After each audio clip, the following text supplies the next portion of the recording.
Hey, Cowboys Nation, welcome back to another riveting episode of Keeping Up with the Joneses. My name is Rika, and as always, I'm here against my will.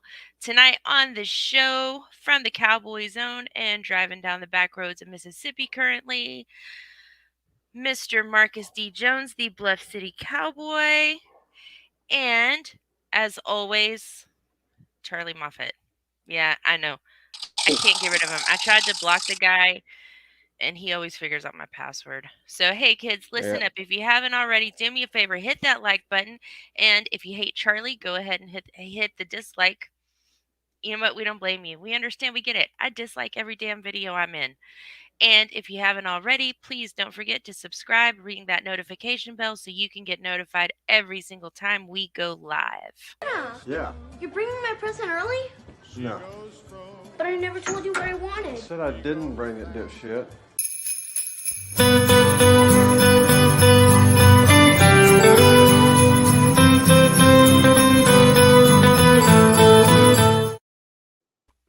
Calling children a dipshit.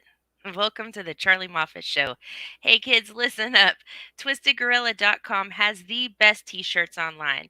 They've got funny t-shirts, sarcastic t-shirts, but most importantly, y'all, they've got Cowboys t-shirts. So head to TwistedGorilla.com. Let them know that you're a fan of the Cowboys, that you're a fan of Rika, and that you hate Charlie, and save 15% off your entire order when you use coupon code RICA15 at checkout. And I will put up the ticker that'll have that website and that coupon code right down below. There you go. All right, guys. So, tis the season for COVID, right? 129 players around the league. Dallas versus the Giants. What are we talking about tonight? It's a lot of stories we can go with. Yeah, there is. Let's start with the musical chairs continuing. Absolutely. All right. On the injured list, really the only out that we've got listed thus far is left tackle Tyron Smith. Pollard is listed as questionable, but Smith is the only confirmed out, and it looks like we're going to have Steele starting on the left, Collins starting on the right. So musical chairs just keeps on going. Weren't there reports that Connor Williams was going to start again this week? Yes. Oh, Yes, he is starting. Very nice.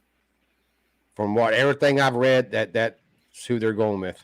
That the knee jerk is out and they're going back with him.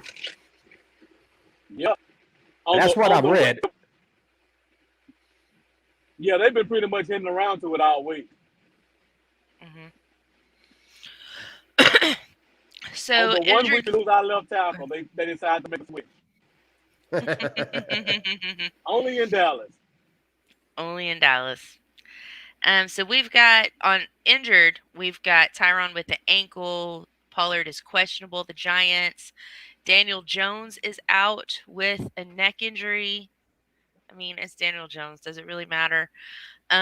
They've got some questionable players. Offensive guard Ben Bredesen. Wide receiver Sterling Shepard, that could be a big deal for them. Defensive end Leonard Williams and nose tackle Austin Johnson. And then, of course, the COVID list. We've got two, as Keith mentioned, Osa and Tristan.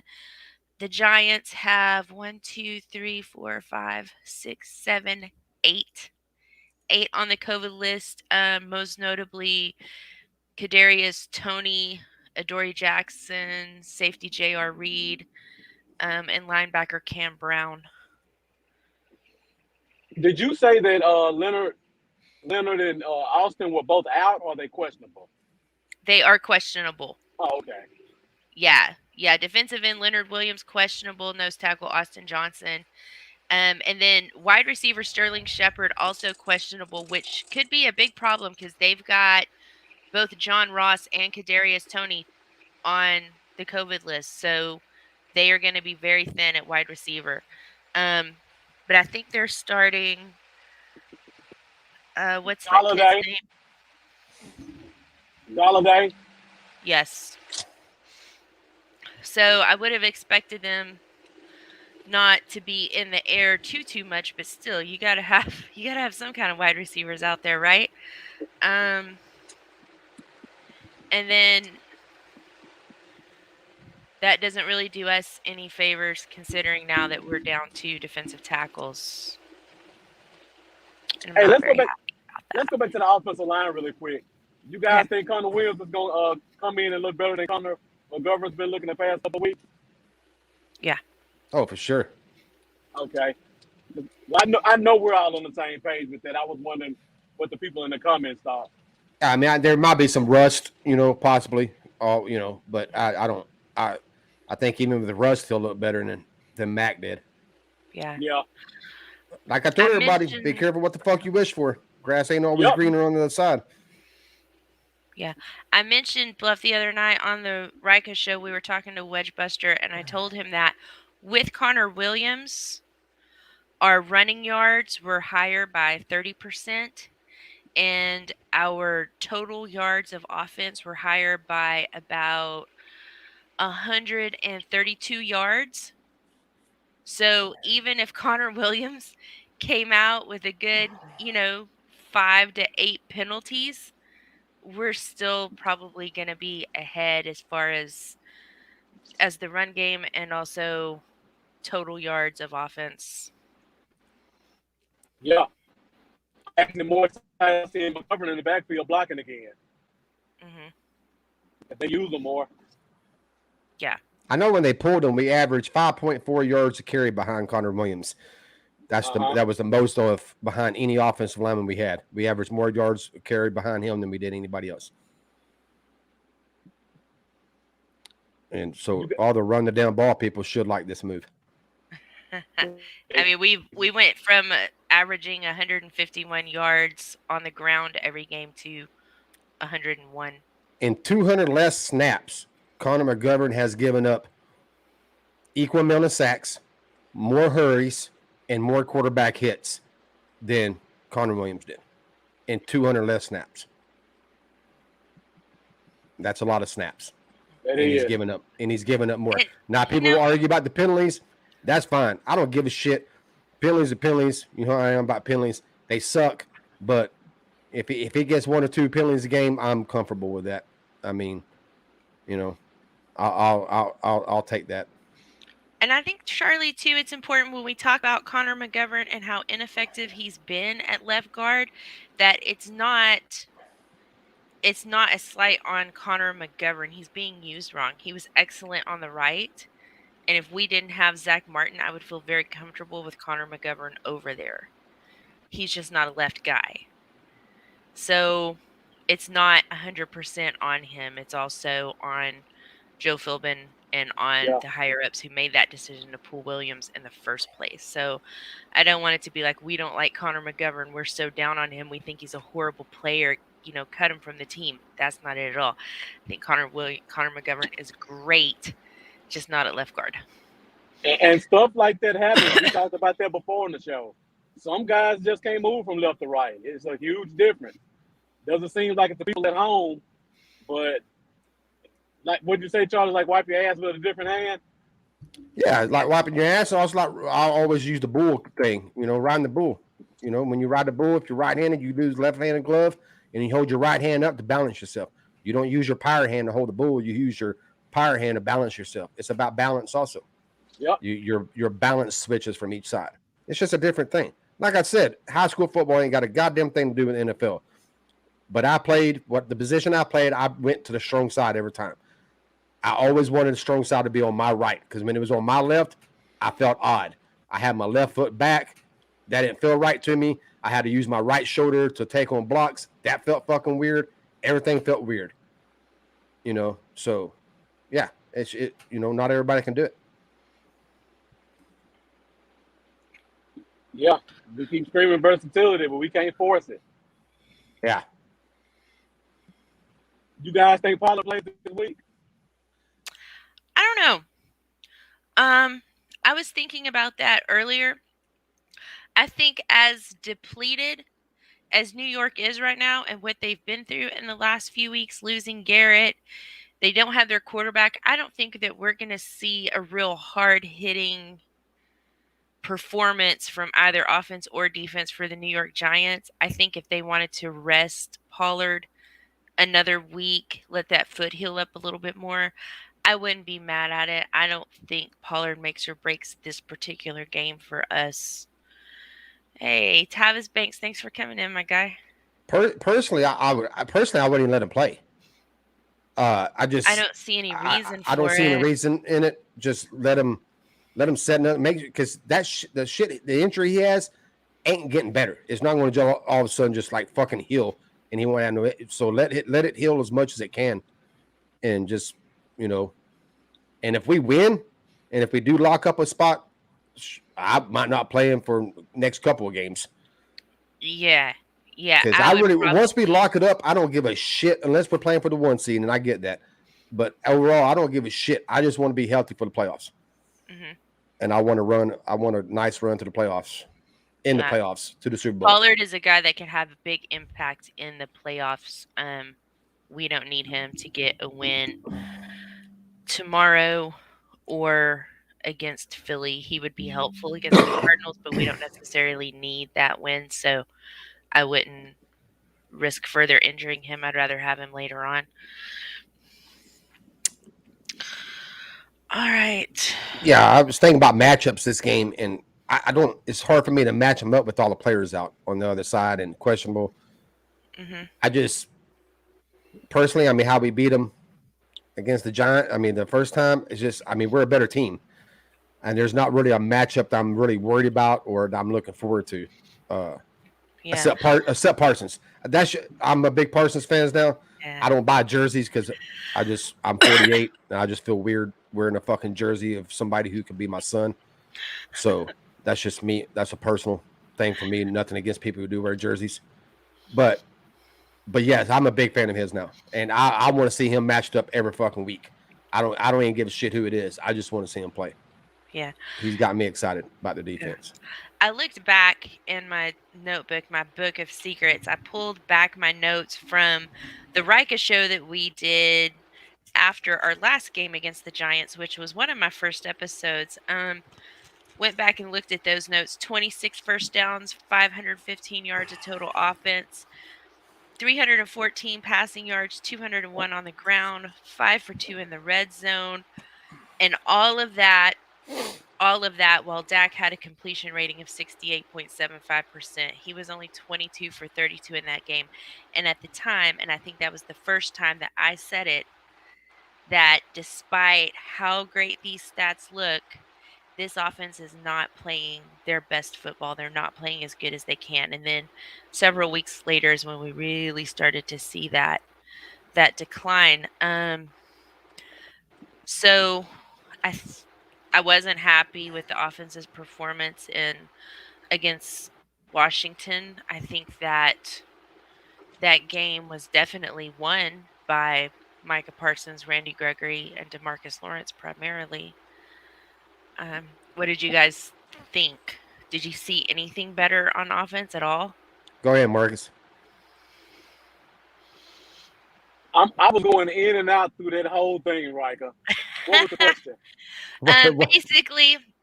Basically, last week against Washington, what did you think of the offense's performance? Did you see any kind of improvement at all in the offense between New Orleans and Washington?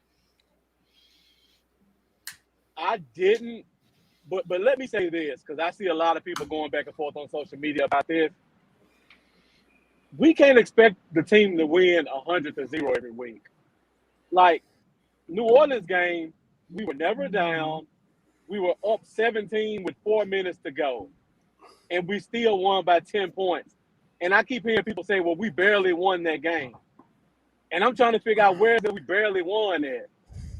In the Washington game, we were up what 14 with 7 minutes to go, and we were literally 4 first downs from ending the game. Dak threw the pick six that made it look closer than it was. Teams take their foot off the gas when you're up 20 points.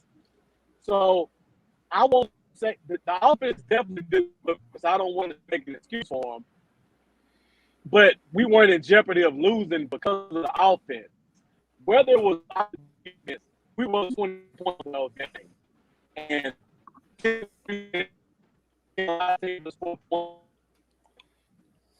I'm having a hard time hearing you, Marcus. Yeah, I knew you would. It's getting bad for me. No, you got it. It's good now. There you go. You're good now. So, to sum up what I was saying, teams go up 20 points all the time, and they let other teams score points. They don't play. They don't play the stuff.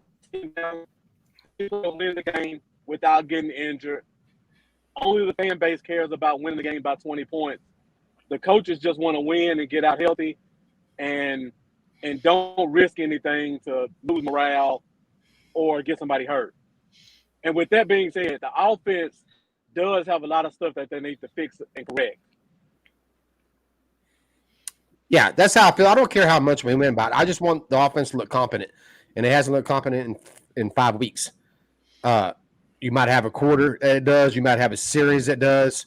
But I'm not asking for 4 quarters, because very rarely does any team dominate for 4 quarters or look good for 4 quarters. There's always going to be a quarter till you don't. But I just want us to look better on offense. Like right now, if the playoffs would start today, I would not have a lot of confidence in our offense. So in the next 4 weeks, I'd like to see them clean some shit up. Like, offensive player callers, stop calling so many goddamn fucking curl routes and stop routes. I like the receivers to pull their head out of their ass and stop fucking running the wrong routes and ending up with fucking 2 players within 5 yards of each other. That fucks everything up. I like to see Dak stop throwing off his back leg and fucking set his feet a little better, make some better throws. Like I said, people's trying to blame one person for this, but they're all to blame. There's not the running back's the only one I won't put no blame on. Dak's to blame, the OC's to blame, the offensive line is to blame, and the wide receivers are to blame. That wide receivers running bad routes, wide receivers are getting clamped down, not getting open. OC's not calling favorable fucking concepts to help the receivers get open. Dak has times missed the open wide receivers. Dak has went through his reads too quick and got off a receiver, like look at him and then get off him and start reading, and then a split second later, his first receiver he's looking at becomes wide open, but he's done got off of him. Some of that might be because he don't trust his offensive line. He's trying to get through his reads quick. There's a whole bunch of shit going on right now, and it all needs to be cleaned up in the next 4 weeks. Like I said, I don't give a shit if we win 20-17 or 40-17 or 40-37. I don't care. I just want the offense and the overall team to look good and look clean going into the playoffs. And as of right now, if we win in the playoffs today, I would have a lot of questions about this offense. Defense, last 2 games, I have really a lot of questions about them, but we'll see how it is when they, in the next few weeks, see if they can keep that shit up. And I wonder, I'm excited to see though tomorrow how much more settled in Dak is going to be with Connor Williams back in place. Is that going to garner back some of that trust that he's lost? Is he going to feel more comfortable with what's going on to the left? Also, yeah, I would agree about the wide receivers. And if Dak was having trouble trusting that line, that was a time, I think, when they really should have maybe stepped up a little bit and done something to help Dak out. It's always been my thing, and I talked about it in preseason. I think that when you have rookie wide receivers coming in, I don't want to judge them until I see what they can do when they're catching passes from 4.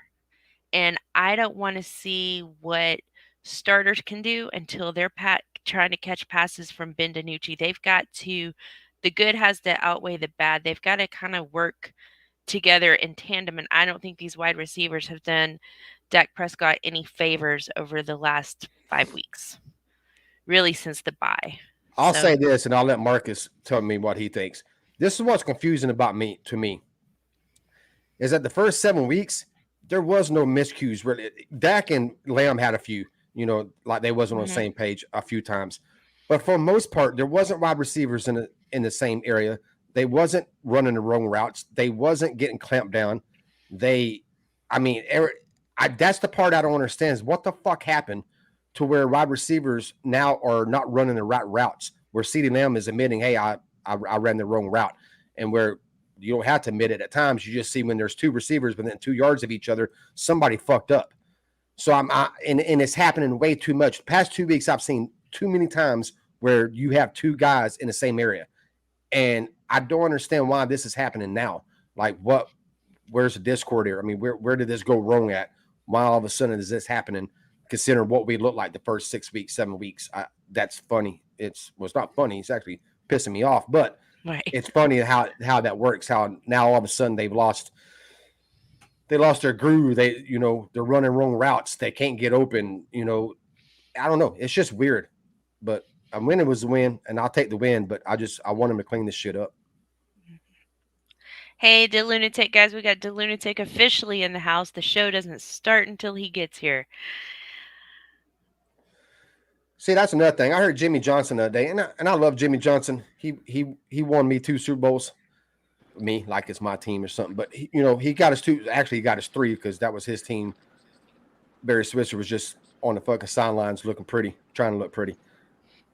But he was talking about how. Oh, go ahead, Bluff. Go ahead. Finish your thought. Now jump in. He was talking about how Cowherd had him on, and he was talking about how some of Dak's issue is our run game's not working now, and he needs the run game and needs all the help.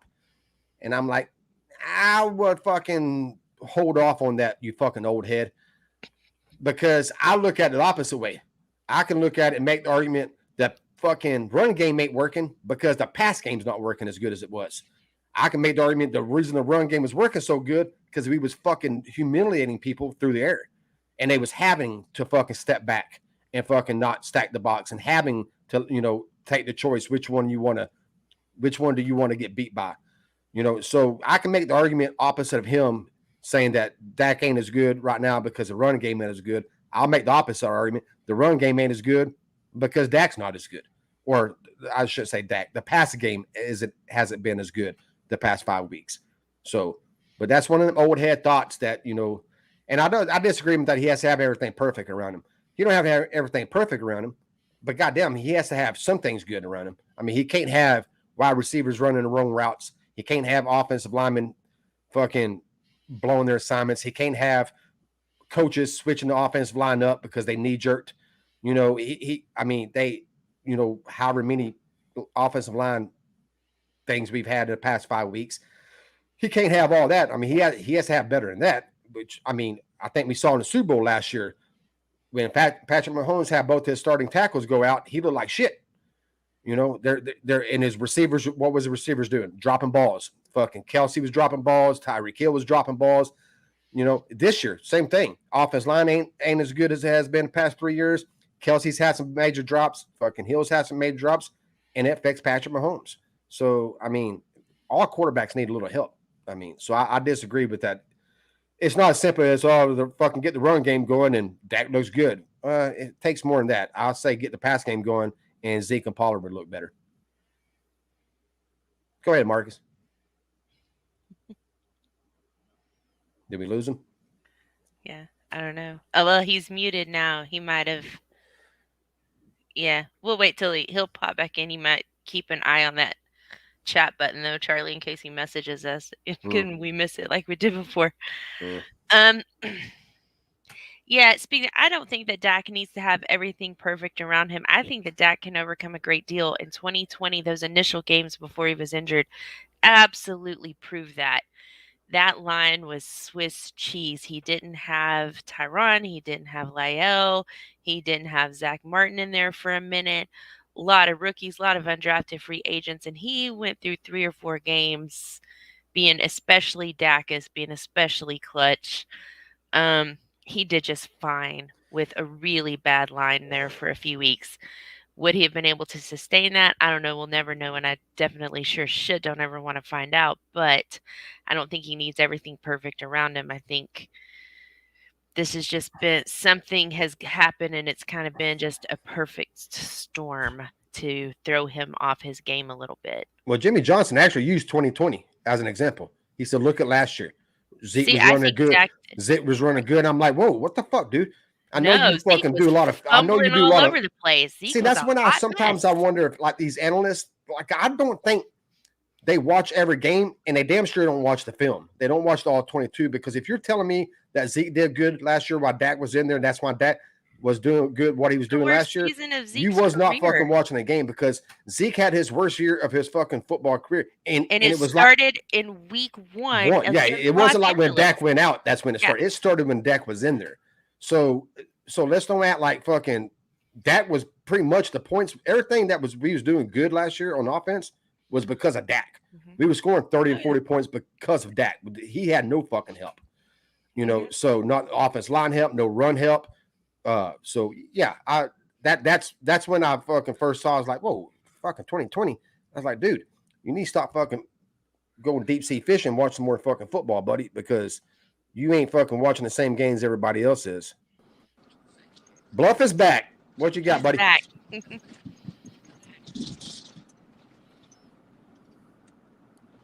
Bluff, you back? Sorry about that. Okay. I ran through a bad service area. No, don't worry about it. So we don't care. So you asked me the question about the receivers. And yeah, go ahead. I actually had a conversation with my friend who's a college coach, Coach Webster. I've had him on my show a couple times. Yeah, I love that guy. So he told me from looking at the tape, it looks like since Michael Gallup came in, the team is starting to call more plays where he's the first option, and he's screwing up. He said when you look at the tape, Cedric Wilson never had a play where he was the first read. So when you bring Gallup in, and now you have Gallup, who's the first read on some plays, it looks like it's messing up the routes for some of the other receivers because they're not used to being third option route runners. And like you said, looking back, you said the past 3 or 4 weeks, the offense has looked out of sync. It kind of matches up to what he's saying. Yeah, I can't argue that. I've the little all 22 I watch, I haven't paid attention to that, but all I paid attention to is just a bunch of receivers in the same route. But I didn't put that two to two together and get 4. But yeah, no, that's an interesting take. That's definitely something to think about, and it does match up because that's about the time the offense started looking funky. Yeah, okay. And all it takes is one route. All it takes is one fuck up. Once one player messes his route up, it's a domino effect. You know, I mean, if you're supposed to run a go and you run a stop, another boy's supposed to run out, where you right there, you got 2 receivers in the same spot. Mm-hmm. You know, I mean, so or one was supposed to run a go, another one's supposed to run a post but runs a flag, then you got 2 receivers in the same spot. I mean, it only takes one where it just and everybody looks lost, and you don't know unless they tell you. You don't know who ran the wrong route. You know, you can kind of guess because of the route concept, but, you know, sometimes you can't when you got fucking 4 curls running at one time in one go route. You're like, well, which fucking curl fucked up? Right, you know? Exactly. So, but yeah, no, and I trust that dude. I mean, I like that guy. Yeah. I never did bring up his point, him and Matt talking about pattern matching and shit. I was going to talk about that one time on the show and how that's why I don't think PFF grades are all that great, considering they don't know the calls, and they try to explain why they can grade players without the calls. And I try to tell them you can't grade players without the calls. And pattern matching was one of the reasons. Like if you got a cover 3 and it's obvious cover 3, but you have a pattern match with your slot defender, supposed to cover the the curls and outs, but he's told the call is for him to cover the slot receiver 1-on-1. When who you going to blame for a fuck up? Because you don't know. It looks like he fucked up, but if he was told to do that, you can't blame him. So yeah, that's why I don't like PFF grades. That's just my little rant on PFF grades. I'll try to get one in every month. Every month, every week. Hey, speaking of Cedric Wilson, any word? Is he playing this week? He's not. I think so. Yeah. He's not on the list. So yeah, I think he's back. Okay. Yeah. Yeah, I see. The lunatic made the comment about Gallup as first option. You can't have 19 to 88 the first option on every route. Yeah, Gallup's been the first option on many times the past 3 years. It's just, now that he says that, I got all the games recorded. I guess I can go watch all 22, but I'll watch the live games and see if I can see it, because that's interesting. I know CD Lamb's fucked up on two. One he took blame for, and another one you could see it in the concept that he did it wrong. There's no, unless that's a bad route concept, which I guess is possible, but more likely he's the one that fucked the play up. Some people was talking about it on Twitter the other day. I saw it. Let's see, the lunatic says it's like Broadus said, Kellen Moore is a great collector of plays, but he does not seem to know what his philosophy is. I agree with that. Yeah.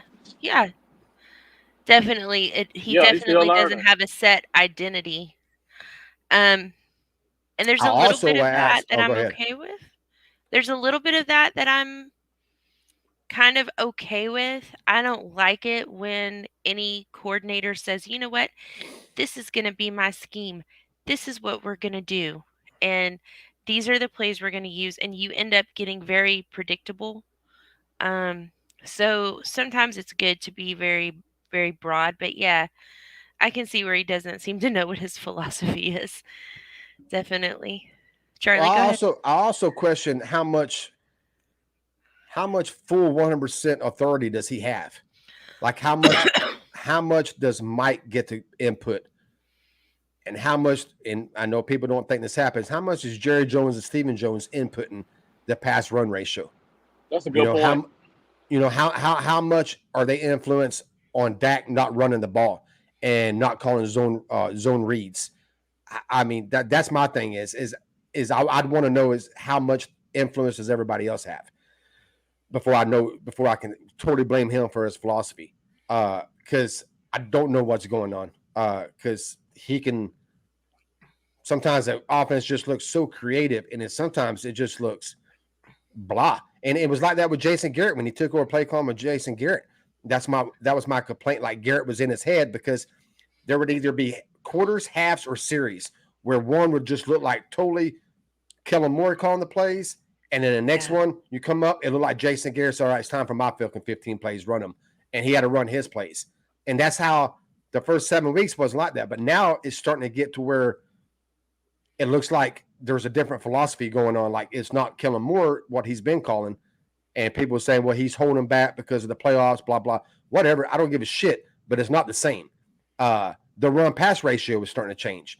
The established run is starting to change. And this dates back to Jerry Jones at the Kansas City game saying we were supposed to run the ball 60% of the time.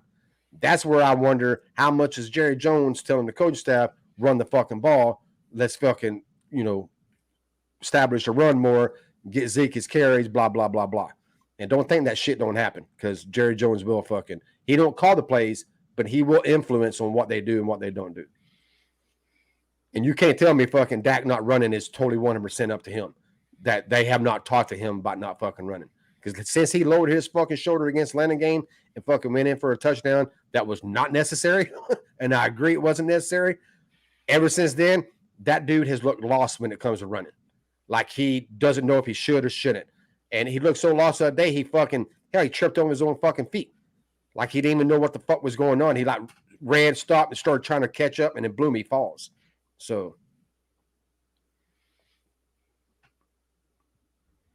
Mendoza, thanks for joining the chat. Tavis says Dak needs to do that a little more. I think I got lost when Tavis made that comment. Dak needs to do what a little more. Oh, run the Yep. ball. Run the ball. Yeah, Yeah. I agree. I don't think that. I mean, I know that they've invested a lot of money there, but hey, you know what? That's on them. And I don't think it's a good idea to tell Dak, you should throw this percentage, you should run this percentage, you should not run it yourself, you should not slide, you should not do this. You're going to get in his head, you're going to mess him up. Just let Dak do Dak. Yeah. You shouldn't never dictate a player, but a quarterback who has so much fucking going on in his head, anyways, and is responsible for so much, you shouldn't ever fucking tell him, hey man, you can't run it, don't run it, because he's thinking about that. I mean, let him use his natural ability. When he fucking sees a fucking spot and he wants to run, let him run. Just hope he'll stop trying to lower his shoulder and stiff for him, motherfuckers, and just when it's over, it's over, slide to the ground. So yeah, I don't know. I just, like I said, there's been no proof of this. I just have to have a feeling that somebody's in his head telling him not to run as much. And I have to believe that some of the play calling is due to fucking somebody getting in Kellen Moore's head and saying we need to change some things up. Who it is, I don't know. But like I said, I want to know how much how much input does Mike have? It might not be Mike. Maybe it's above him. Maybe, I don't know. It looks different. That's all I know. People is trying to use excuse a couple weeks ago. They's going vanilla because the playoffs are coming up. Well, look, this is the thing. You can go. There's no reason to go vanilla. All right, because they's talking about the AFC teams. There's no reason to go vanilla. You can hold plays back. I get that. Every team does that. One reason is because you have to have the right situation to run plays. There's seasons that teams end that they don't even touch some of the plays in their playbook because it never came up. It never came up in that situation. So I get holding some things back. But as far as going purely vanilla, just because we're playing NFC East teams now and we're going to the playoffs, well, that's just dumb. Because for the first 7 weeks, you fucking showed everything. You showed all kinds of shit. You showed some motions. You showed some great rock concepts. So it's already on film. So at least run that. Don't take that out of your playbook. They've already seen that. Keep running that. If you got some little secret plays that you're holding off, fine, hold them off. But at least bring back the shit that you was running the first 7 weeks. I'm going to get back to what DeLunatic said, but DJ Dog just joined us and hi. And he said, this may have been asked, but anyone hoping we see a improvement in our offensive line with Connor Williams back at left guard? Yeah, I said that I'm really excited to see if Dak gets a little bit more comfortable with that line, having Williams over there to the left. If he feels a little bit more confident and we see more completions out of him. I'm going to be looking at that tomorrow. DeLunatic says, and also as Professor O stated, we ran 100% out of 12 personnel and passed 86% out of 11 personnel. Defenses basically know what we are doing by formation. It makes it easy for them. I hate that. Well, hold on. I mean, we ran 100% out of 12 personnel. Like, not for the season we haven't. Are you talking about a specific game? Because we have not ran 100% of the time out of 12 personnel. We have actually passed out of that quite a bit. But I do not have heard Professor O talking about. I agree with them. Our passing is a little too heavy on 11 personnel, and our 12 is a little bit too run happy on 12 personnel. Like they do need to like bring a little closer together. Like 11 personnel. I can't remember what it was. I mean, Matt, Professor O, was talking about it the other night on one of, I don't know if it was on Rock or last Keeping It with the Joneses show. Yeah, there you go. No versus what the fuck's. Yeah, now I can see that. I thought you was talking about the whole year. I'm like, nah, not the whole year, but yeah. Mm-hmm. I didn't look at that, but yeah, if Matt said it, he looks at the same place I do. He gets his information from the same place I do. All right, Marcus, you still with us? He's on mute, so I'm thinking he's in a bad service area.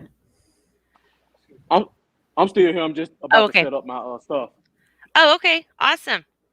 Let's give Marcus a few minutes to set up his stuff. In the meantime, we've got some new people join the chat.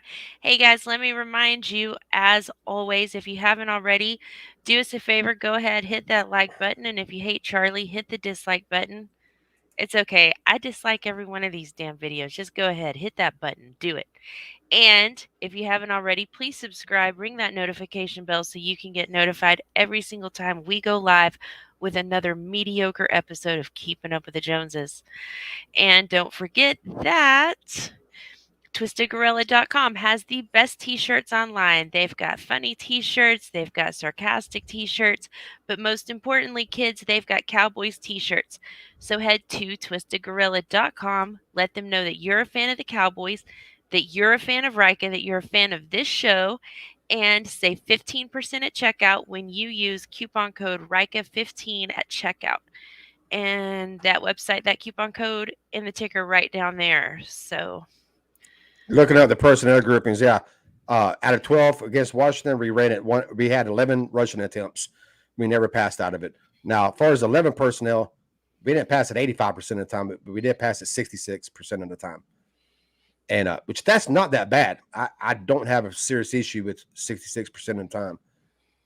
You might want to, maybe lower that a little bit and run out of it more, because it's actually a great personnel grouping to fucking run out of, because it's hard to stack boxes. But for the year we pass out of it 71% of the time. So yeah, we actually lowered it from 71 to 66. So 66, I don't have a problem. Too much of a problem. I don't think that's too pass happy at 11. You could lower a little bit more, but the fucking 12 running 100% of the time, that's crazy. And we run 65% out of it through for the year, and that's too much also. I think that needs a lower. The Lunatic asks, does still starting at left tackle make Connor Williams look better or the same? I think that it makes Connor Williams look the same. I think maybe it makes Steele look a little bit better. I think it's going to help him out a little bit more than having McGovern there did. Charlie, what do you think? Yeah, I think same thing. A lot of people was talking about that when they first put McGovern in, he didn't look good. He also had Steele on his left side. And a lot of people were saying just wait till Tyron got back, and that didn't help. But because Mac he's not a good left guard. He's not a bad one. He's not as good as Williams. But yeah, no, Seagull, I think he'll be fine with him at left tackle. With Steele at left tackle. I mean, anybody's going to look better with Smith there. I mean, the better the left tackle, the better left guard's going to be. But yeah, I think I agree too. Yeah. Mm-hmm. Yeah, I think we'll be fine. Yeah, I'm just glad he's back. Like I said on 2-3 shows ago, and every time I did not think they should have pulled him. I thought it was a bad knee-jerk reaction. And I told everybody, be careful what you wish for. You might get, you won't get that 1.5 penalties a game. I said, but you might get your quarterback hit more, and you might fucking not be as, able to run as good. And I've always said I'd rather my quarterback to stay up healthy and my run game to be good and get a penalty a game than not get a penalty a game, but fucking let my quarterback get hit and my fucking run game to go downhill. I'm taking the other one every time. Who knew Charlie was a psychic? Yeah. Hey, speaking of Charlie being a psychic, last Saturday night on this show, Charlie and Tavis Banks nailed it on the prediction. Fucking great minds think alike, baby. Me and Tavis are smarter motherfuckers on this fucking goddamn chat right here. Yeah. Yeah. Hey, as I've been sitting here thinking about it after what Marcus said about Gallup looking like he's getting the first read a lot since he came back, is that maybe by design? Are they thinking about, they didn't restructure Cooper, one of the only people they didn't restructure. Are they doing that on purpose? Are they making Gallup the first read so that they can try to figure out, do we re-sign Michael Gallup or do we maybe cut Amari Cooper after this season? No, I don't think they're testing it. By design? Was that intentional? No, I think it's just Cooper was out for a couple games with COVID-3. Fucking Gallup came back, you know what I'm saying? Easing Cooper into it. And like I said, it's not unusual for Gallup to be the first read. He probably might have got more here lately because Cooper's, got eased back into it. Cooper was out. But I also don't think it changes the fact that at the end of the season, they're going to take a look at everybody, and Cooper's going to be one they'll look at and see what they're going to do with his contract. So, I mean, I think they'll keep one of the two. They'll keep Cooper or Gallup, but I don't think that they're going to keep both. I think now that we know what we know, and we know that we need to do something as far as a left tackle, we can't keep throwing Steele over there. So we're not going to want to draft a left guard, at least not high. I think they're going to want to sign Connor Williams. However, I think also they're going to keep Steele around on the right side and part ways with Collins. That's what I would do. There's all kinds. That's what I've got my sights set on. Yeah, once the season ends, there's going to be so much talk about what they're going to do. Personal, Lyle, but you've been pissing me off lately. Except when you got ejected from the game, because I appreciated that. I liked it. I don't mind seeing a player get ejected from the game for some shit like that. Makes me happy. I like a good fight. Oh, yeah, speaking of that. Oh, yes. Here we go. Charlie's about to call y'all dipshits. Get ready, kids. So how did y'all like that? I just want to know how Cowboy fans feel when they fucking cry like a bunch of fucking crybabies about fucking Hill getting suspended and fucking numbnuts for Giants didn't get suspended and he threw a punch in the middle of a game. What did I fucking tell y'all? It's different situations. And what the fuck happened? Everybody attacked me like, no, a punch is a punch. No, it's not. They're not all created equally. Two different types of punches. One during the game and one after the game. It's not the same fucking thing. And what happened? Fucking Hill got suspended. And what happened to fucking Collins? Wow, he didn't get suspended. Imagine that. Who else didn't get suspended that y'all fucking cried about? Tooney, whatever the fuck his name is. It's the same thing. Collins did because like I said then, they was able to penalize him for it during the game. They was able to kick him out of the game. Okay. Then after the game, he's going to get fined. I haven't seen the fine yet, but I'm sure he'll get fined, just like Tony did. That's how that fucking shit works. With Hill, you cannot do that. It was after the fucking game. Somebody's setting up on the fucking 50-yard line, waiting to fucking punch a motherfucker.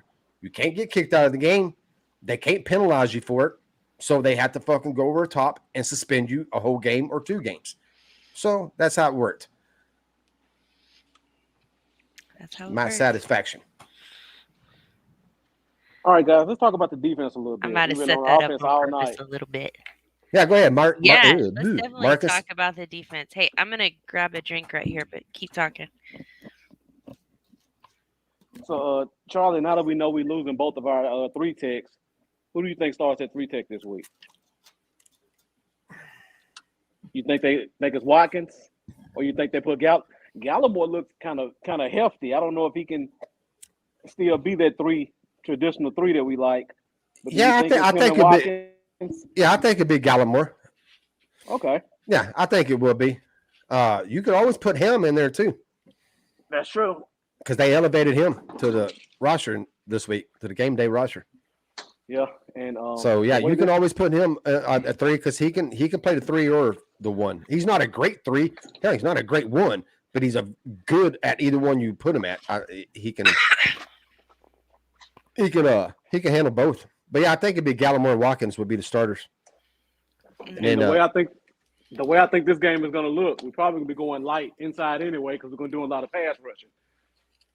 Yeah, and that's another thing. Yeah, like D-Law, and I saw it last week. D-Law was inside. Hell, I haven't even seen Gregory move inside. So, I mean, yeah, we're deep right now at the defensive line spot, and there's multiple players that can play multiple positions. You got Osa that can play inside out. You got Golston who can play inside out. You got D-Law who can play inside out. You got Gregory who obviously he can play inside out. Then you have your big boys who's going to play inside, which is Watkins, Ham, Bo. You know, them guys are just going to be inside all the time. So yeah, we got a deep rotation. So if you was going to lose a couple of guys, play defensive tackle is probably not the worst position you can lose it at. I mean, I don't want to lose it. I mean, I'm not saying it don't hurt us at all. It does, but it's not a position I really worry too much about. Yeah. Now, you know one thing I'm interested in seeing this game that we haven't seen quite a bit, What's that? and I talked about this a couple of weeks ago. We don't see teams really threaten our linebackers with the running backs in the passing game. And when you look at the Giants, they like to put Saquon Barkley out wide pretty frequently. So it's going to be interesting to see how much they put him out wide and who actually goes out wide with him.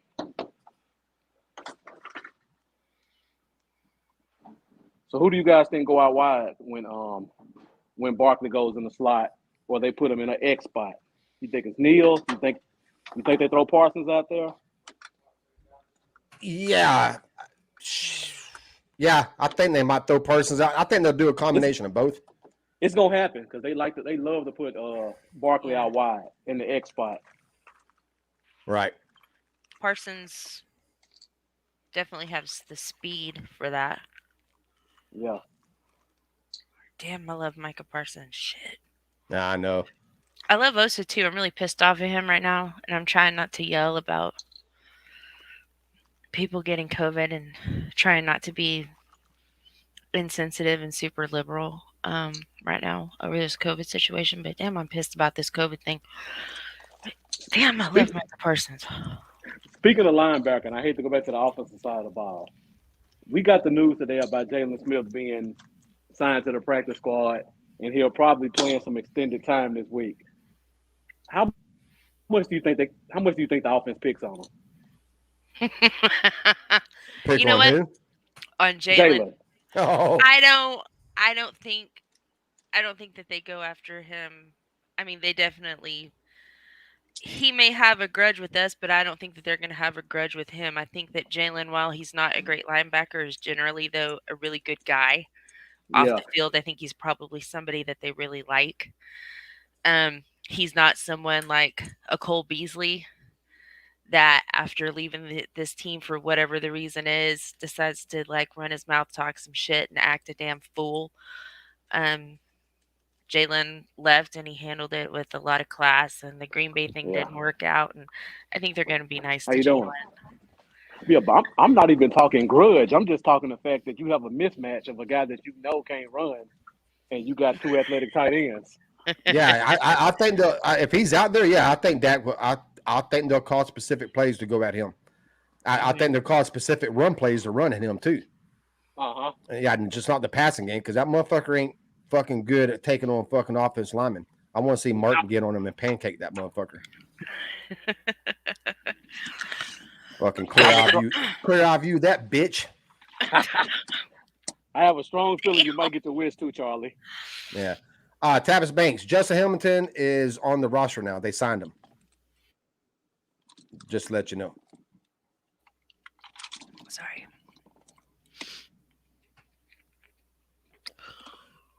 All right, let's go back to the defense because going back to our linebackers, I know they talked about Leighton Vander Esch and the good game he had last week, our highest graded PFF player.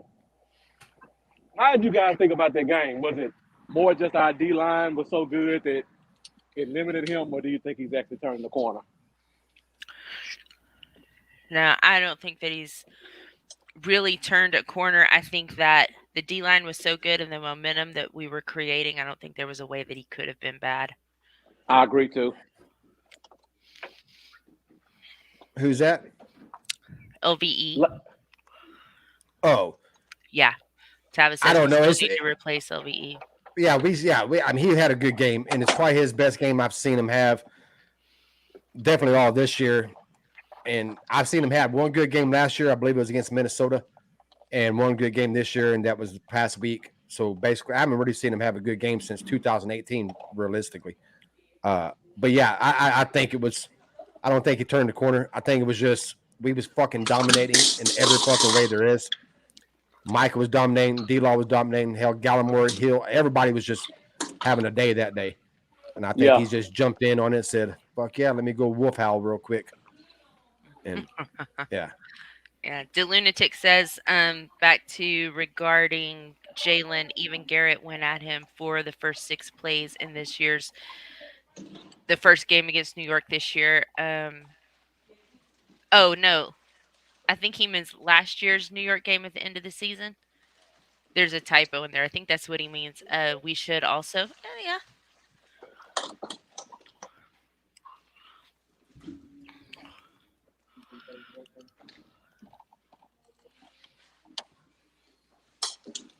Sorry, guys. I'm trying to screw something in. Okay. We'll put it right there. There's so many jokes to that.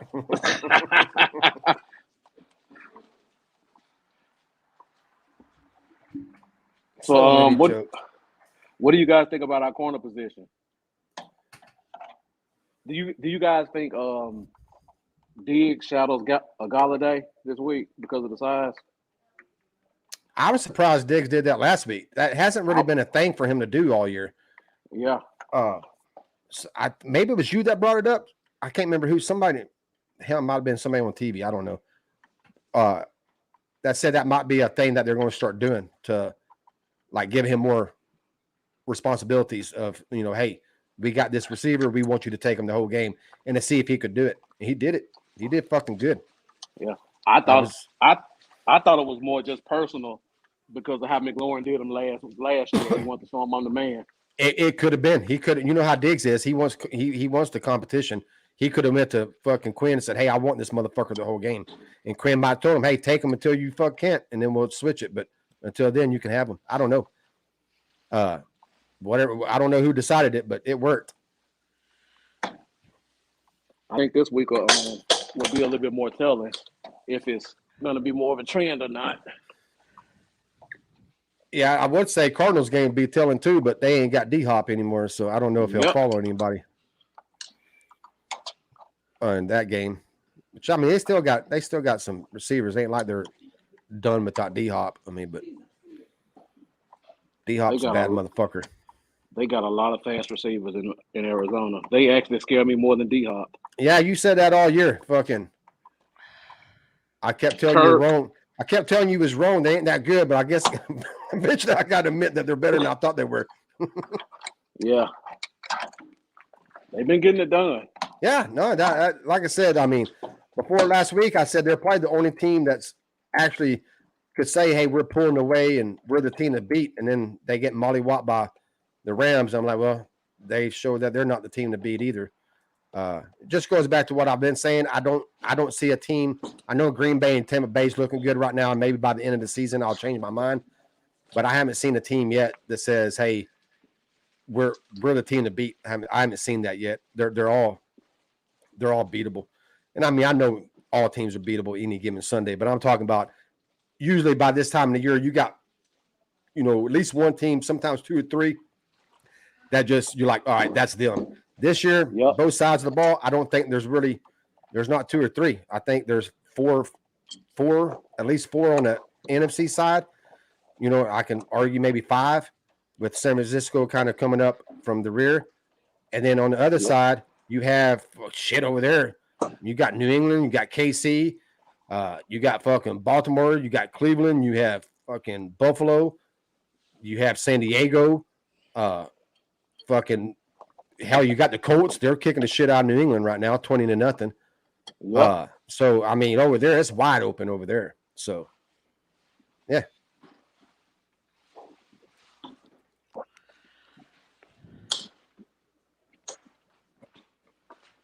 I'm just looking forward to seeing how this game goes tomorrow, because we should be able to make easy work out of them and kind of get rid of all the negative talk we've heard the past 2 weeks about the Saints and Washington's performances. Yeah. Is Mike Glennon the starter? Yes, he's a starter. Yeah, he's a starter. I'm sorry, man. I'm fucking doing other shit while I'm on the fucking show, and I usually don't do that. I'm fucking looking up shit on Twitter and shit. Yeah, no, Mike Glennon, he's starting. Okay. Trying to keep track of the game?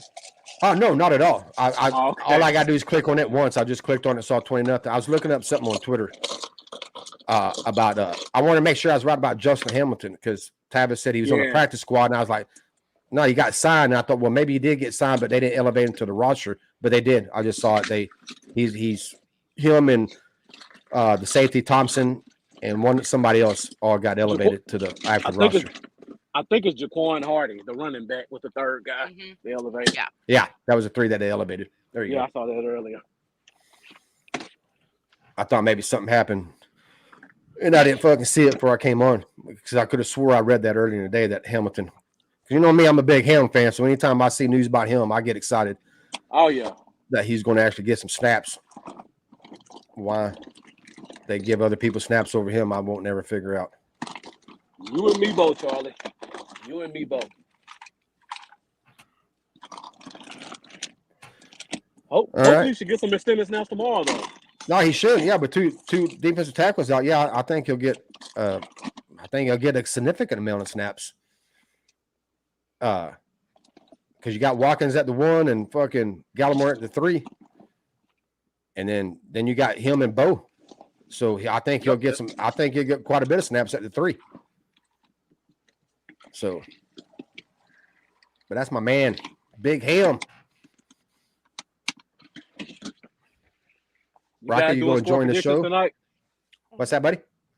You guys doing score predictions tonight? Yeah, we're going to do score predictions, of course. Of course. We're just waiting on you, Marcus. Since Charlie's the reigning score champ. Tavis is in here too, and me and him got it right, so we got to give him some credit too. But like I said back last week, I got it right, but I did not predict we was going to score 27 points the way we fucking did. That did not come out. Yeah, we did not hold them to fucking 20 or whatever we held them to the way I thought we would. Yeah, it all went a lot different. If you told me before the game how our defense was going to play, I would have had them scoring less. If you told us how the offense was going to play, I would have had us scoring less also. So, yeah, you know what, guys? Start thinking about it right now. And you guys in the chat, too. When we do predictions tonight, let's predict how many defensive touchdowns versus how many offensive touchdowns. Let's predict that. Yeah, that would be better. That would have shown me how bad I really was at the 27-20 score, because it would not. We'll predict the score, but then separately, like we do the over-unders, we'll kind of predict how many defensive and how many offensive touchdowns. Yeah. There was another thing that I sent to the chat the other day. I'm going to find that. So what do y'all think the chance of us getting the 1 seed is? Slim. I don't see Green Bay losing enough for us to get it. They already have to lose 1. I don't see that 1. Yeah. Well, that's how I think my last prediction. I think I fucking erased it. I would pull up, but I think my last prediction. I do it every Monday or every Tuesday. I had them at the 1 seed. Tampa Bay at the 2 seed. Us at the 3, and Cardinals at the 4. I could definitely see that.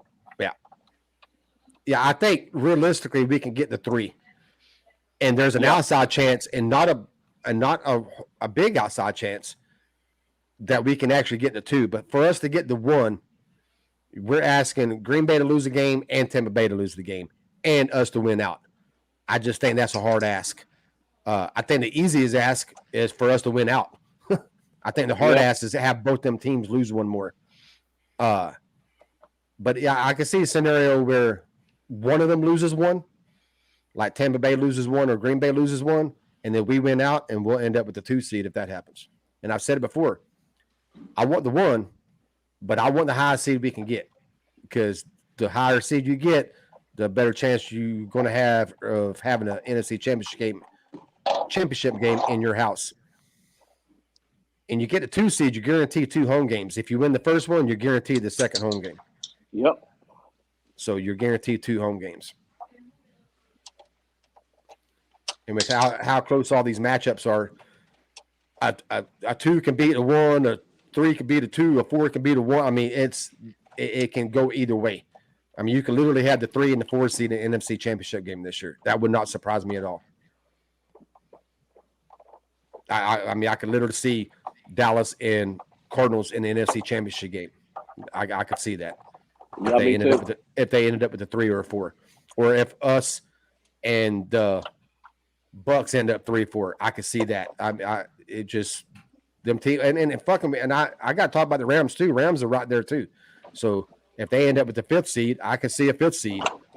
You know, and it's just it's like I said, I don't want fucking COVID fucking this up.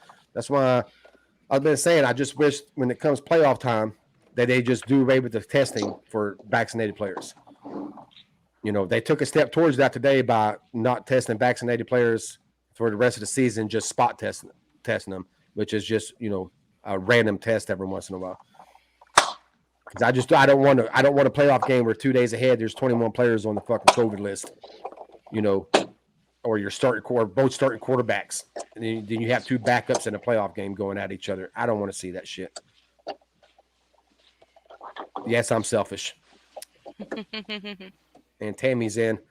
Our friend from up north, our Canadian. Hey, Tammy, how's it going? Hey, how about you doing?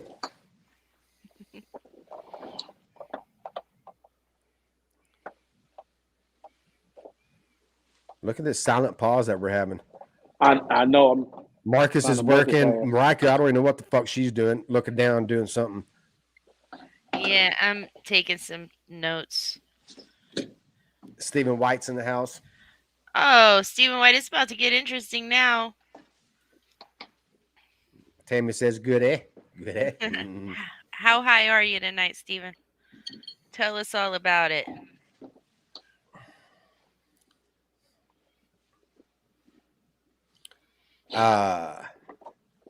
Is it time to do game predictions?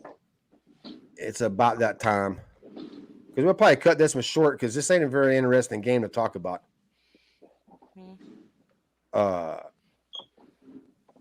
me see here. Oh, yeah, just let y'all know Dallas Cowboys Uncensored Show will be coming back part-time. My co-host Eric's coming back. So as soon as he gets everything done with the graphics and everything like that, we'll do a show. Also, we have DCU hats too. If you want a DCU hat, let us know. Eric will have I'll get mine here in a couple of days. He sent me mine. I don't know how much, so I'll have to ask Eric. Eric took care of all that shit. Eventually, we want him to do shirts. So we'll see how that's going. Yeah, sign me up. I want to get a hat, Charlie. All right, get with Eric. Or all right, let me know. Just in the chat, just because they have fitted ones, they have the snap ones, they have the short bill ones, they have the mesh ones. They got different ones. Okay.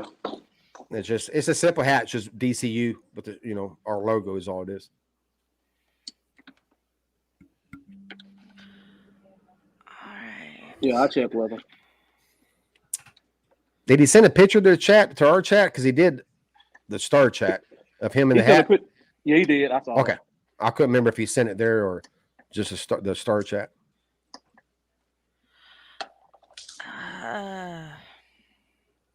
All right, fellas. Stop. All right. What? Game prediction time. My laptop wants to upgrade to Windows 11 right now while we're in the middle of this shit. All right. That definitely sounds like game prediction time then. Okay, so let me ask this question. There was a tweet the other day from Todd Archer. He says that the Cowboys have had 16 different players score a touchdown this season, which is tied for the most in team history with the 68, 80, 83, 87, and 2001 teams. Who do you guys think will be the 17th different player this season to score a touchdown for Dallas? Just to show you how fucked up that stat is, how meaningless it is. I know it's meaningless. It's just a fun question. No. I'm not. I knew you was going to take it that way. I'm not talking shit about what you're about to do. I'm just talking about 2001. We was 5-11.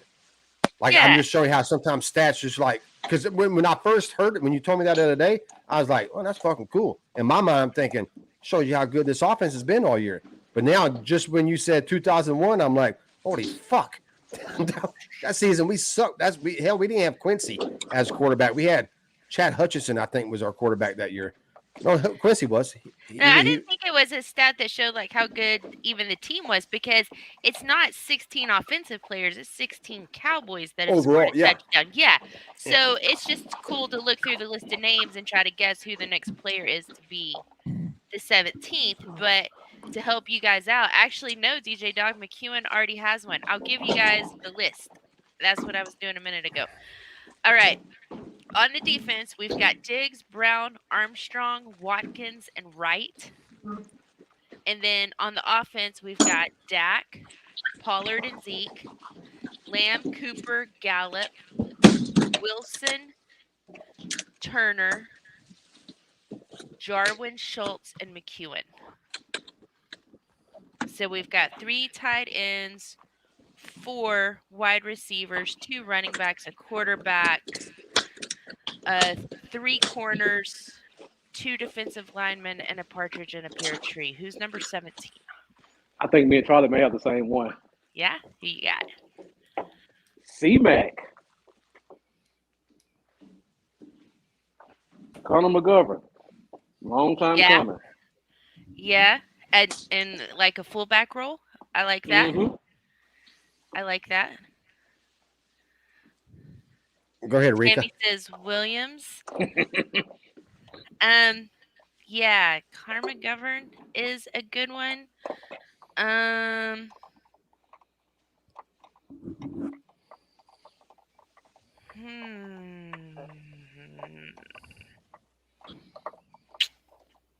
want to say it's going to be Jordan Lewis. Okay. Shit, man. Mine is it's between 2 players, one on offense, one Mac is my one on offense. Uh-huh. Especially since they just benched him. Keith says Bo. If they tell you. Oh goddamn. If they let that motherfucker score a touchdown, I'll turn the fucking game off. But yeah, Mac, I think if they get down a goal line situation, I think they see him putting him in. But on the defense side of the ball, not for any reason except it's just that type of year is Parsons. That's all he needs to. I mean, really, he has sacks. He has everything. He just needs a pick and a fucking pick 6, and that would just close the season out and just say, "Boom, I'm that fucking guy." Not that if he doesn't do it, he's not that guy. That's not what I'm saying. I'm just saying that just kind of puts him over like. Just it made me happy if he could do that. Yeah. But if I had to go with one, it'd be Mac just because it's offense and Parsons. There's so much he has to do that, and a little bit of luck has to be involved in it too. With Mac, you ain't got to have luck. You just got to get on, first and goal at the fucking 1 yard line and give him the fucking ball and he's in, or throwing the ball. That would be classic. I like to see him throw the ball and have him a pass reception by Mac. That would be fucking cool. I would love that too. Yeah. Anytime fat dude scores, I get happy. Hey, Riker, has Noah Brown scored a touchdown this year? No. Noah Brown has not scored a touchdown this year. I thought so. I was close to saying that one, but I like Mac more. Yeah. Yeah, I like Mac more too because the receivers, you got so fucking many. And yeah, I'm going to go with Mac with Parsons being my second one. So I'm going to be right if either one of them does. I can bang my chest. Say I told y'all so. I'm cheating and taking 2. No, but Mac's my guy. That's who I'll go with. I think it'll be Mac. But it's kind of weird. Because I would never predicted Watkins or Gregory. Or not Gregory. Watkins or Armstrong. Right? Yeah, that wouldn't have been one of my guesses. So anything can happen. Hell, fucking like whoever said Bo earlier. Hell, Bo can get a fumble and return it. Fucking Helm can get a fumble and return it. Fucking. You never know what might happen. Crazy shit happens, especially in games like this, with division rivals and their offense is kind of and backup quarterback fumbling and throwing crazy picks and shit. There's no telling. And a guy the size of Bo, there's nothing to say that there wouldn't come a time when we needed to put Bo in there to literally push Dak over the line. We saw Bo can't even fucking push his fucking offensive lineman back and can't hold his gap. Antoine do it. We saw Antoine Woods do it. Yeah, Hamilton would be better than Bo at doing that. Yeah. I just like watching people push Dak over the line. I don't really care who does it. You know, it's got to be fun. Rush. Yeah, Stephen White says Rush. Yeah. Damn it, Stephen White. I mean, I guess You if know, we get a big fucking lead. every time he says that, I go to the band and it takes me a minute to remember he's our backup. I'm like, why is he so into Rush? I mean, they're a cool band, but you know, it's not like current. What's going on? I'm sorry, Steven. I don't think about him that often. You say Rush, and I'm thinking, you know, the band. Not really thinking about Cooper. Please don't stop watching my show. I only have 5 people. I need you here. Tammy probably likes Rush. They're Canadian too. Mhm. They're the Led Zeppelin of Canada. That's what they was called when they first broke out. That's what people thought they was like, the Led Zeppelin of Canada. I was always a big Rush fan. May worry is weather making this game even for both teams. That's what DJ Dog said. Yeah. Oh yeah. Speaking of what is weather it's supposed to be tomorrow? I mean, look that up. I looked it up last week. 7 days ahead. That shit changes. Mm-hmm. NFL weather. Let's find out. There's a site that keeps up with it. 39 degrees. Siri. Yeah, 39 degrees. Mostly cloudy. No rain or anything, though. Winds 14 miles per hour. What is the weather at the Meadowlands like tomorrow? Oh, wow. Okay. Yeah. Got the same thing. Yeah, 39, mostly cloudy, 14 mile per hour wind. So I don't really see too much of a weather being a whatchamacallit, being an issue. Boston. I like Boston too. That's some old fucking rock there. Rush, Tom Sawyer. Yes. Yeah, nailed it. Yeah. Big Rush fan. Mm-hmm. We lost Bluff somewhere along the way. Yeah, he's putting all that shit together. You can hear in the background, cling, clong, clong, clong, clong, cling. Mm-hmm. I was singing Tom Sawyer in the back of my head and totally forgot all about Bluff and the Cowboys and this whole show. No, yeah, he actually went out a few minutes ago. He's been off. Anyways, let's do score predictions. Get out here. Let's do it. Like I said, this game. Like I said, when we have games like this, there's just with all the COVID and even though it's a division rival, a lot of times, you know, there's some good things to talk about. But considering that team isn't really good right now, and it's just I can't come up with a lot of content to create and talk about. Tammy says 43-13. Oh fuck. I'm gonna say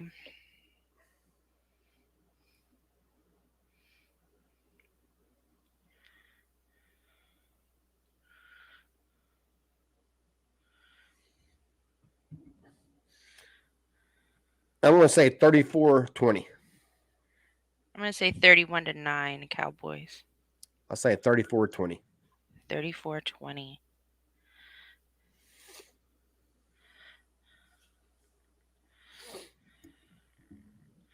Okay, we got Mendoza 27-13. Tammy thinks that Dak is going to be like back on his game tomorrow. Hell yeah, man. I hope so. Steven says 24-6 would have been a shutout if we didn't have irresponsible motherfuckers on COVID. Yeah. A little pissed. DJ Dog 27-10.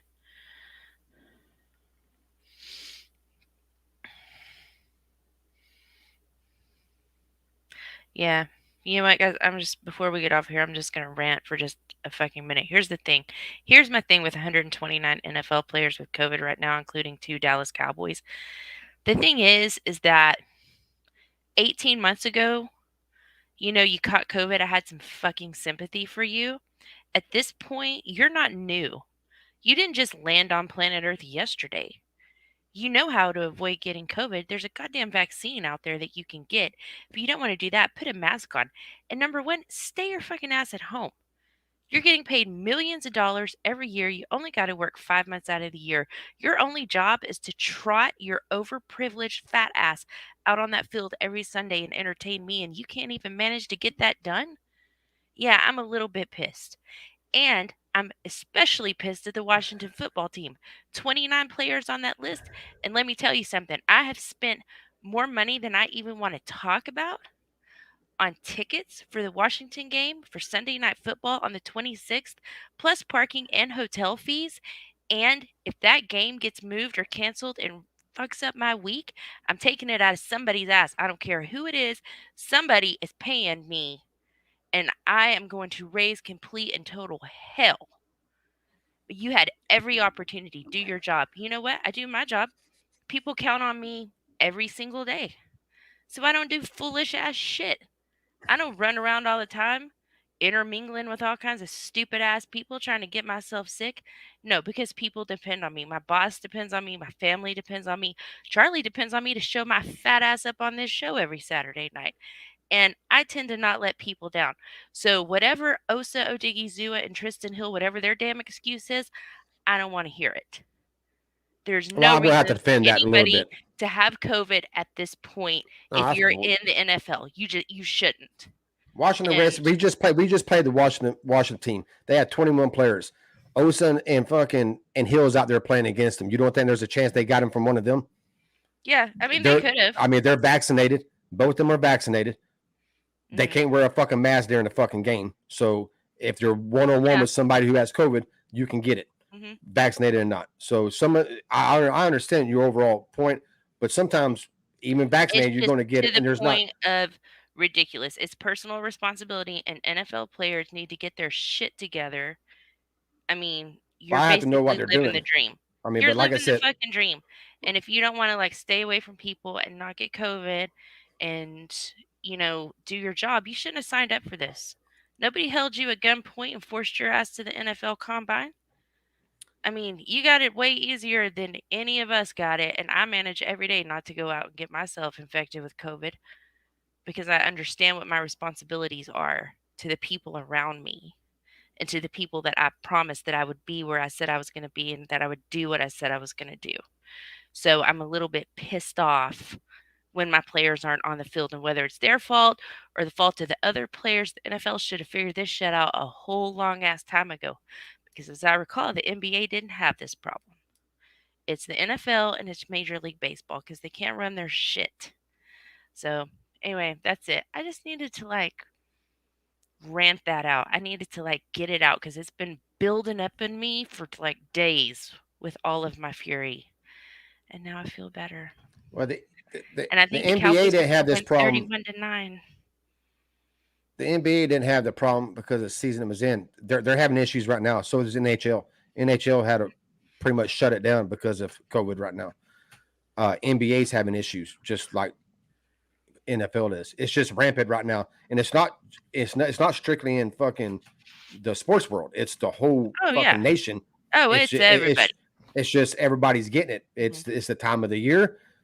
It's a new variant that's more. It's not as bad. It's mild symptoms, but like I said, I'll admit that I'm probably a little bit jaded. Like I was telling Charlie before we got on here. I mean, I clocked out today my 6th day in a row, 67 hours and 7 days, and I did that because of people who have COVID right now and can't come to work. So yeah, I'm a little bit pissed off. I'm tired. Yeah, like I said, I understand your whole overall point, but there are people like Osa and fucking Hill that are both vaccinated and could have done nothing wrong. They could go home every night. They could have been wearing masks everywhere. But when you line up against a player across from you that has COVID and you're swapping spit with them, so to speak, because you're fucking banging on each other and you're falling a pile and they're breathing all over you, there's a good chance they got it from somebody on what the fuck. So I mean, I can't blame. It's not all. I mean, it's going to happen. And I never thought that the what the fucks would give us a freaking disease. I always assumed it would be the vaginas, but here we are. All because of the what the fucks. But like Coop not being vaccinated, I blame him. Not that you can't get it vaccinated, but missing games and shit like he did, I blame him. But he missed a lot more than he needed to. But the whole reason, if you're vaccinated, I'm never going to fucking bitch at you about getting COVID because you've done everything you could pretty much. You can wear a mask, you can stay in more, but you still got to line up against players who are vaccinated and have COVID or aren't vaccinated and have COVID. So you can't control that. That's something you cannot fucking control. And unless you know exactly where they got it, I can't really blame them for it. You know, now if I find out they was in a fucking club and that club fucking somehow broke out in a lot of COVID cases, we went to that club, and then yeah, I'd be like, hey, dude, what the fuck you doing at the club? Stay your fucking ass home. But they could have very easily got it from somebody across the fucking line when they were playing against the Washington. What the fucks? So the Washington one. But yeah, I'm, like you said, like I said, I'm pro-vaccine. I'm vaccinated. I'll get my booster in January. So, you know, but that's another reason why I fucking want the NFL to stop testing if vaccinated players just in the playoffs. Just let them go. I mean, it's spreading like fucking wildfire now, anyways. No NFL player has died. No NFL player has been hospitalized. I think one did last year, and that's it. Just let them play. Fucking, there's fucking 70,000 fans in the goddamn stadium every fucking that aren't all vaccinated, and they're all set right beside each other. So don't fucking goddamn make the players, you know, that are vaccinated get tested. Like I said earlier, I don't want to see a playoff game. There are some good matchups right now. With the playoffs started today, which it would change because I think fucking New England got beat. But right now, this will be matchups fucking in week 1. Fucking the Bills playing the Tennessee Titans, Chargers playing New England, and Colts playing the Ravens. That's some good fucking games. I don't want to see any of them get fucked over because 20 players or Josh Allen goes out and can't play against Tennessee, or fucking San Diego loses fucking Herbert, or fucking Baltimore loses Jackson, you know, or 20 players, 24 players like Washington has fucking go out. I don't want to see that shit get fucked up. You know, on the other side, it's not as good. The first round, you got Washington, Tampa Bay, San Francisco, fucking Cardinals, and Rams, and Dallas. But still, that's some good matchups. That's some good games. There's going to be some good games in the playoffs, and I don't want it to get fucked up because it's running rampant. So, like I said, they moved a little towards that today by not testing vaccinated players except for spot testing, which will eliminate a lot of the testing for vaccinated players. They'll just pick a few randomly once a week. That would help a lot. But yeah. All right. EG's got 30 to 14. I got you written down, my guy. Okay. So I ran it about that. Anything else? No? We good? Nope. Nope. All right, guys. Well, thank you everybody for tuning in. Kind of a short show tonight. Charlie, are you guys thinking about going live tomorrow afternoon, depending on the game, or is that another? You got stuff to do? I haven't even thought twice about that. Maybe, but since it's kind of a mad game, even if we come out and beat them fucking 50-0, I might would go live. I don't know. I'll see how I feel. It's a noon game, so I have plenty of time after that to decide if I want to go live. Yeah, we'll see. We might go live. All right. Sounds great. Thank you guys, everybody. This week, yeah, Rika will be on Tuesday night. I'm usually on at 7. It may be 8 o'clock. Just make sure you're subscribed and you ring that notification bell so you can get notified. I will also post on Twitter that day and let you guys know for sure. And I'll have a link in there for you. Thank you everybody for tuning in. Don't forget, follow me on Twitter at Chains Moving. And go ahead, head over to Twitter and block Charlie at Dallas Cowboys U1. You just hit that little block and mute button at the top. Get Charlie completely out of your life. It's really going to improve your psyche. Swear to God. All right. Thank you, everybody. And we will see you back here Tuesday nights. There we go.